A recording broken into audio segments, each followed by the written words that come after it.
Out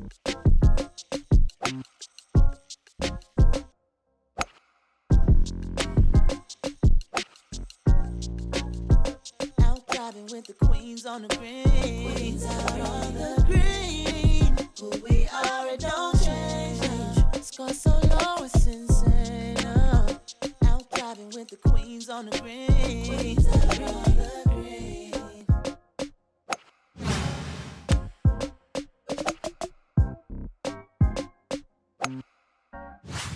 Welcome to Queens on the Green here at Augusta Jam and the Mayor's Masters Experience presented by Toyota here in the beautiful PGD Global Virtual Clubhouse, where we will be celebrating our favorite week in golf, the Masters. Today we have a very special guestie, ESPN and Masters broadcaster. Let's give it up for Michael Eaves. Golf clap. What up? Yeah. What up? If you can't tell, ladies and gentlemen, Michael is at the Masters. And we are not. Job is phenomenal. Yeah. Yeah, he tried to flex on us pretty early this morning with that backdrop. I mean, if you're going to be here, you need to be here, right? So let's give it to the people. Absolutely. Absolutely. What's going on back there, though? Tell us what your backdrop truly entails. What are we looking at over here? This is the players' practice area here at Augusta National. So right directly behind me is one of the chipping areas, one of the practice greens for short game. And then the very distance in those last trees you can see behind me, that is actual the teen area where guys get warmed up. And like from a practice facility, it's one of the greatest practice facilities I've ever seen in golf, but it makes sense considering this is one of the greatest golf courses ever constructed. So it's quite amazing in terms of what they have here with facilities. That's amazing. Yeah, it's absolutely gorgeous. And I know you're looking forward to an amazing week and an amazing weekend. Absolutely. We definitely want to get into you personally and what this means to you as a reporter, just even the journey to get here. You know, what was it like? Tell us how this all kind of happened and what it means to you. And when I say how it happened, how did, you get the announcement? How did you react? Yeah.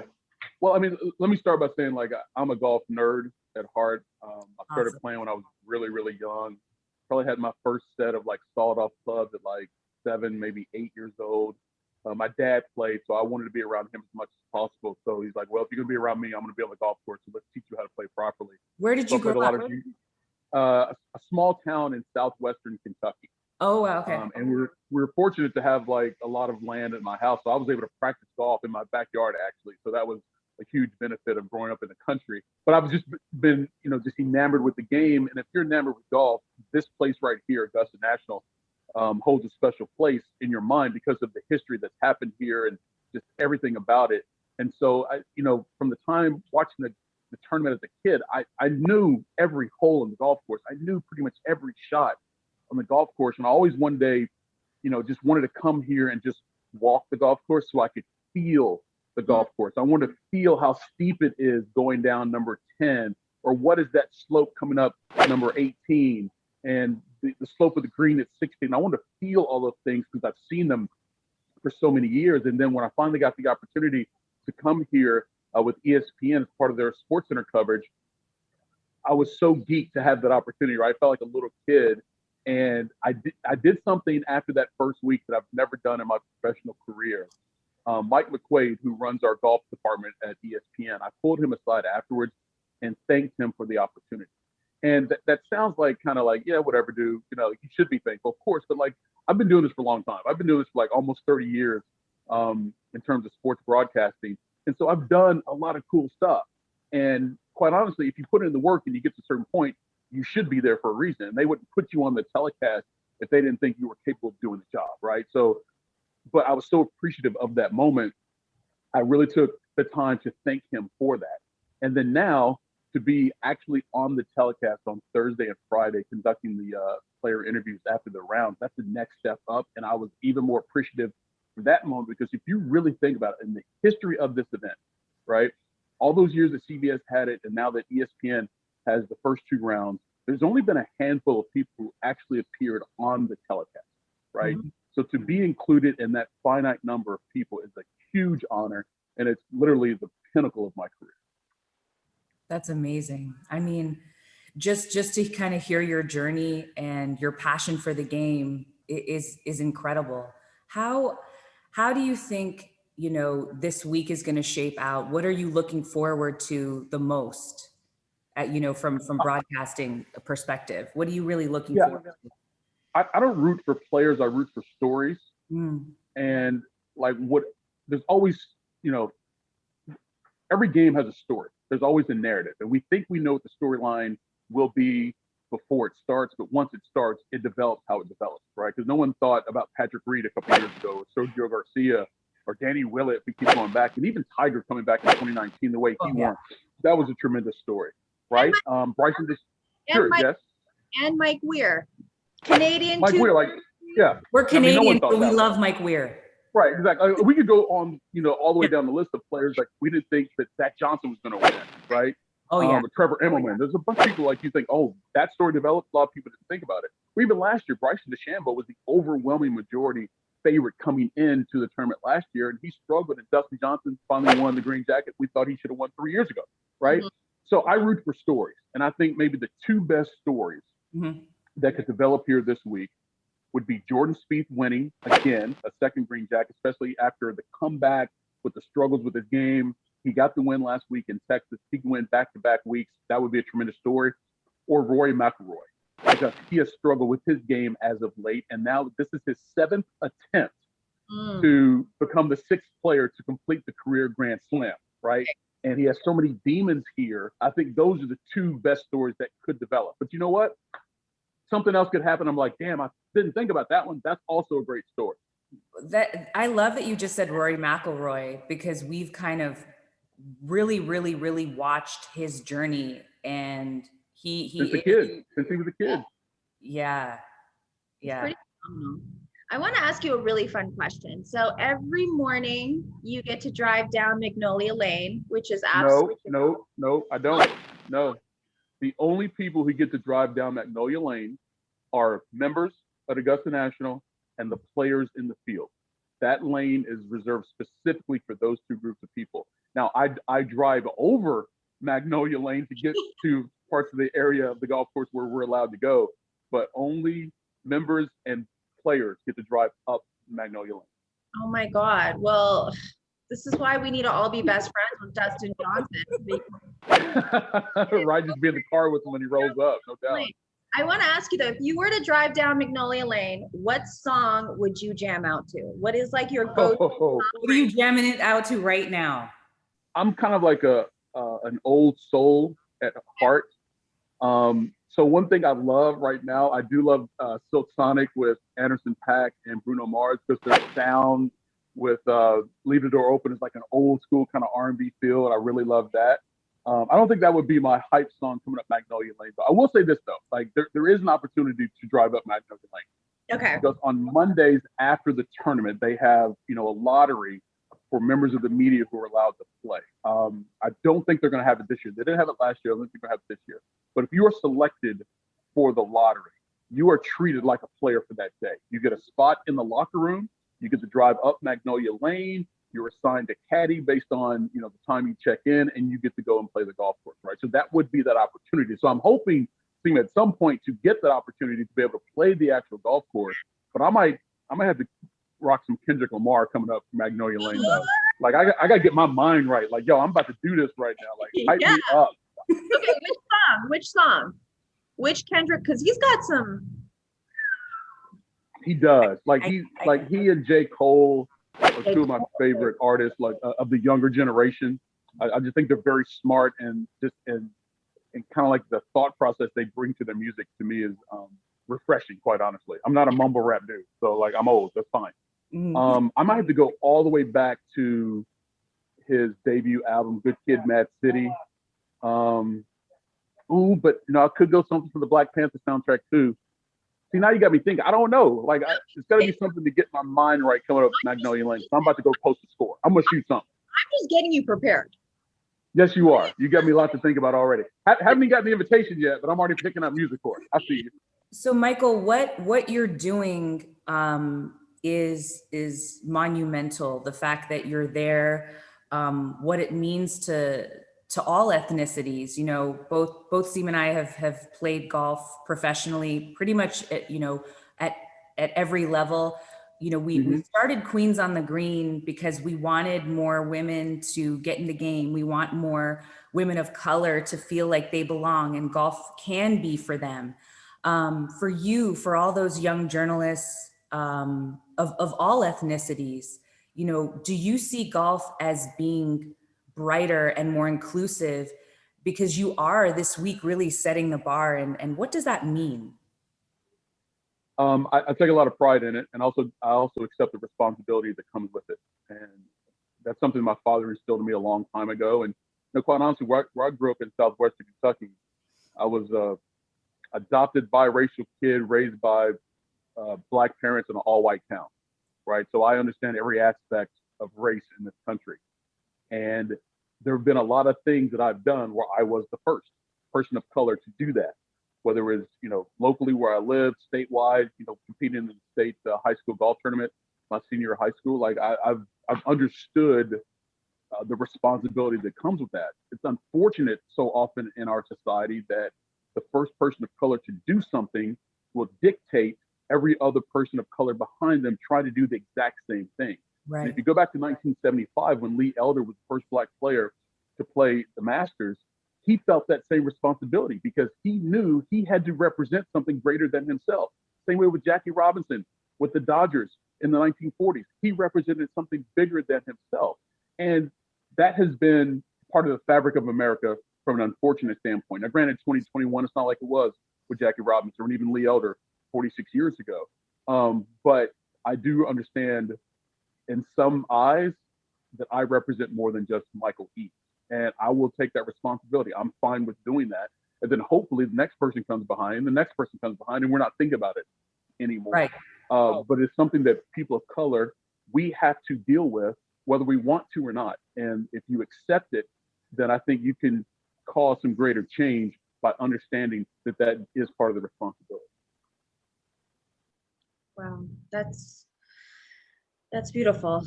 It's not easy, but it's something I think we're all very real. It's real. It's whether we want, it's real, right? And you have to accept what is real and then go forward from that point. But it is real. Yeah. Well, we're proud of you again, and we're glad that you are representatives of all of us, and we definitely wish you all the best out there. We're going to be cheering for you as well. We're going to be, oh, I know him. I appreciate it. It's a fun week, and we got so much coverage. Like, you want to see this golf course, ESPN and ESPN Plus, like we will show you more of Augusta National than we ever have before. And I'll say this from the club standpoint, as media continues to evolve, it's because they've always been very traditional with the coverage and what they allow to be seen.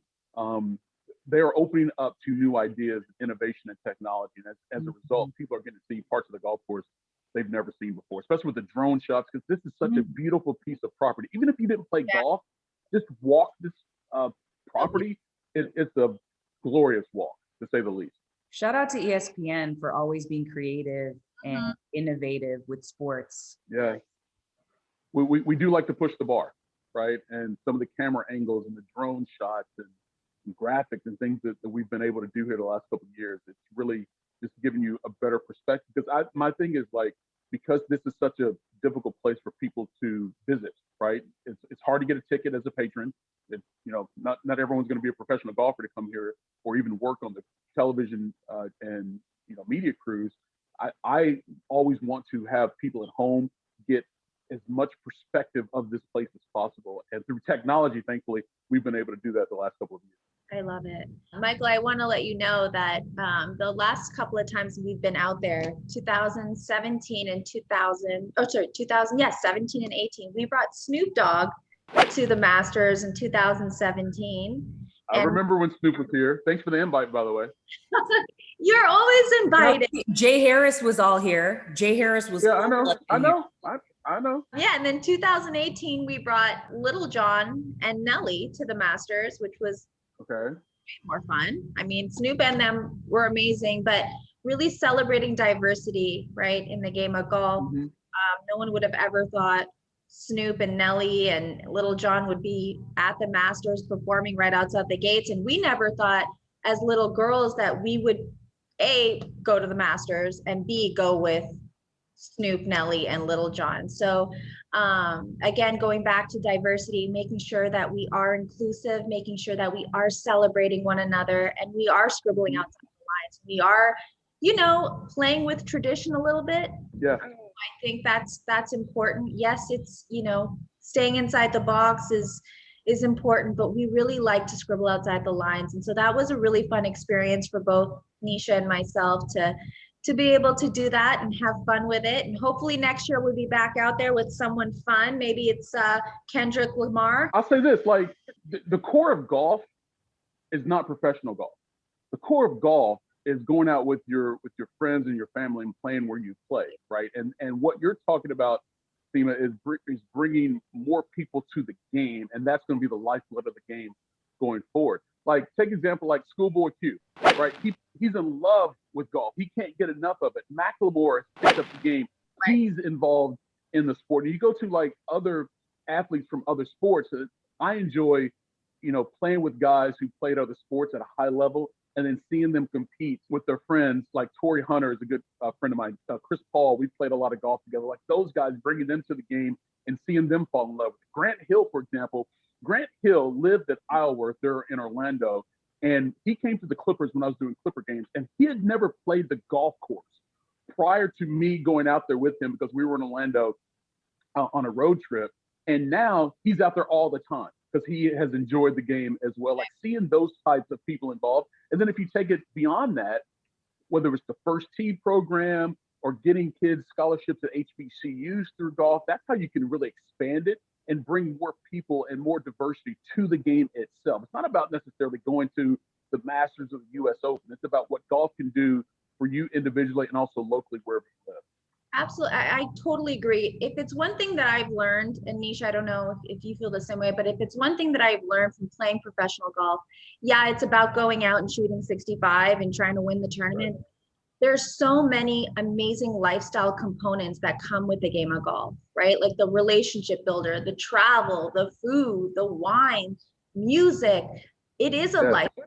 It is a lifestyle game. And I feel like it does belong to everybody.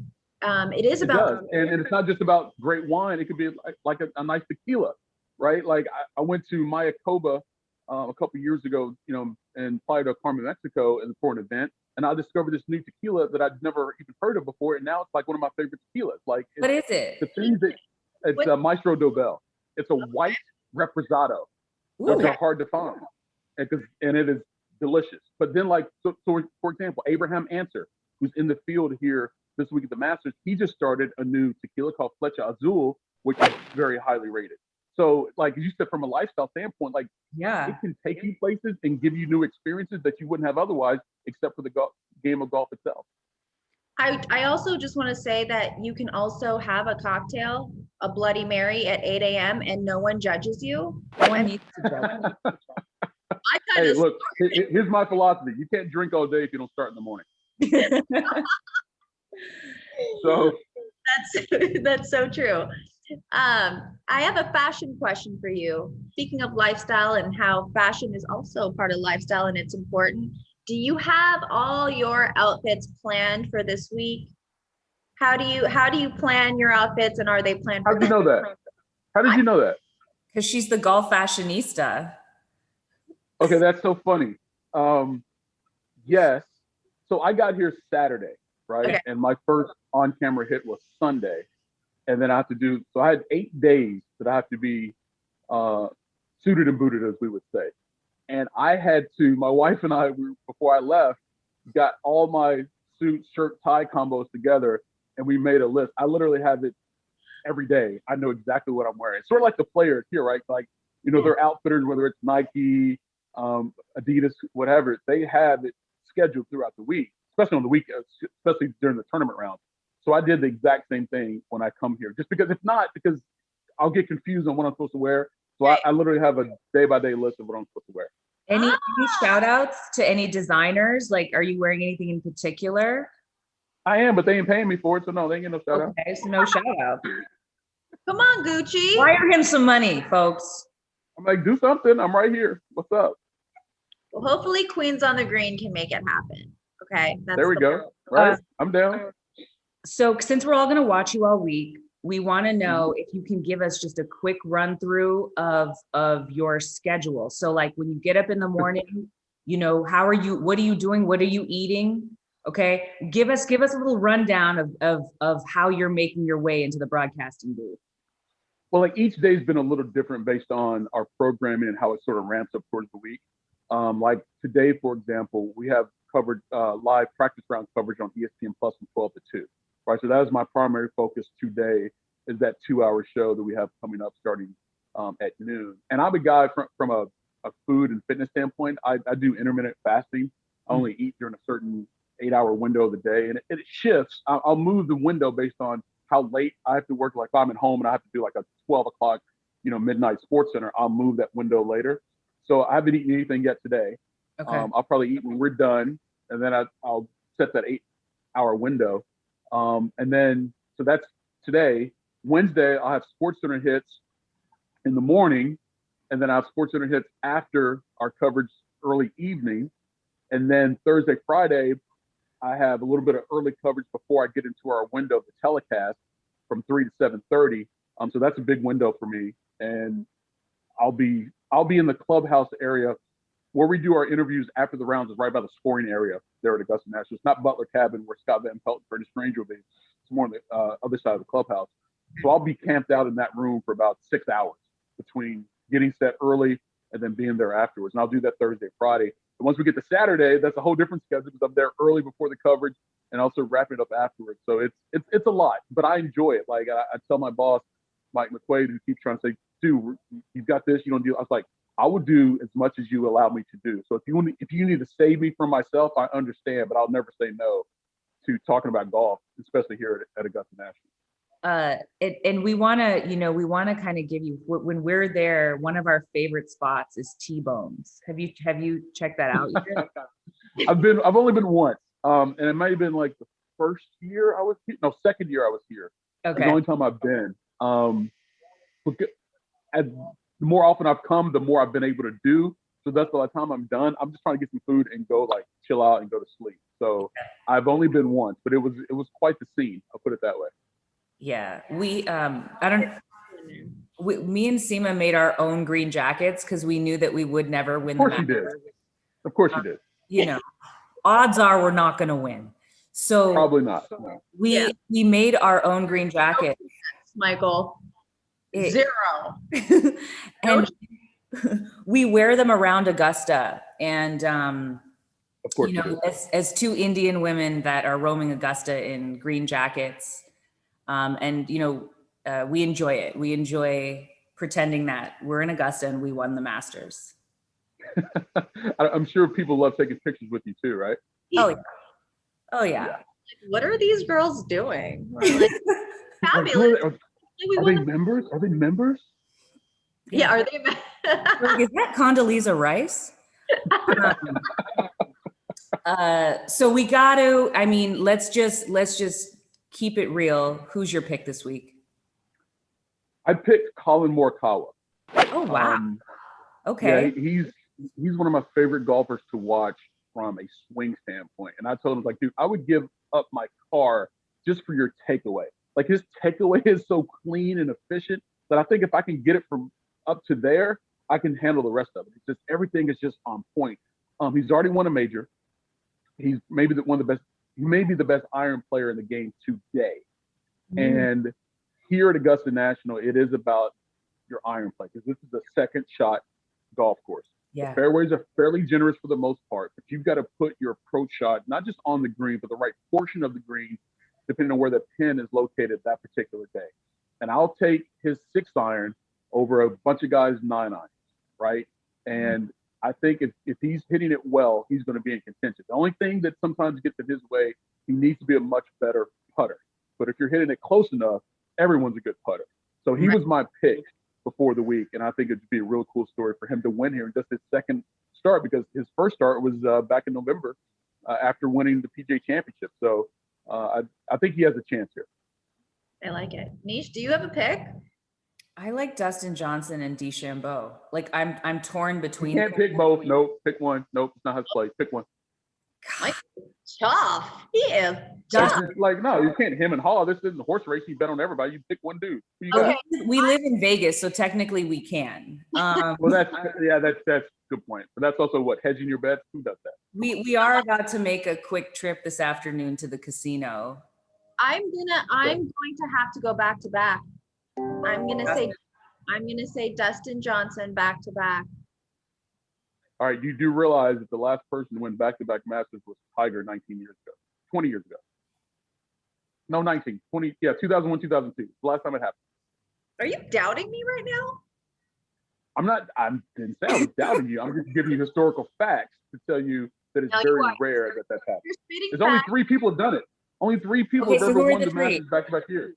Jack Nicklaus, Nick Faldo, Tiger Woods. Oh, I didn't realize Nick Faldo. That's right, Nick Faldo. I think so. I'm not saying he can't do it. I'm just saying history suggests that he most likely won't. Interesting. He's gonna have to put the facts you get from SportsCenter's coverage of the Masters at Augusta National. Am I tuning in? You better after this, especially. Oh no, we're too. It's on. This is our weekend. It's our holiday. People celebrate Christmas, Easter. Yeah. We celebrate the Masters. This is me and Nisha's holiday where we're like, don't call us 24/7. Don't call me. Right. We've got a lot going on.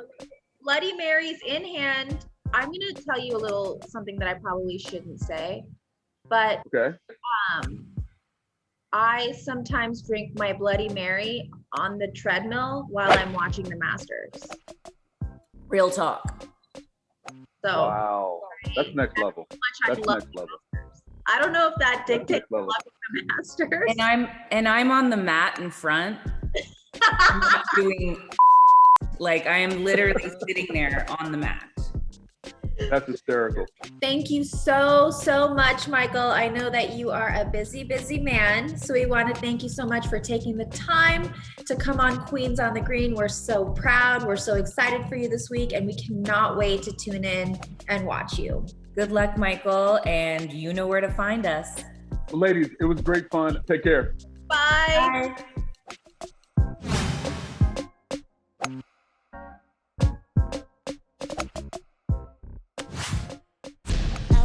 With the queens on the green.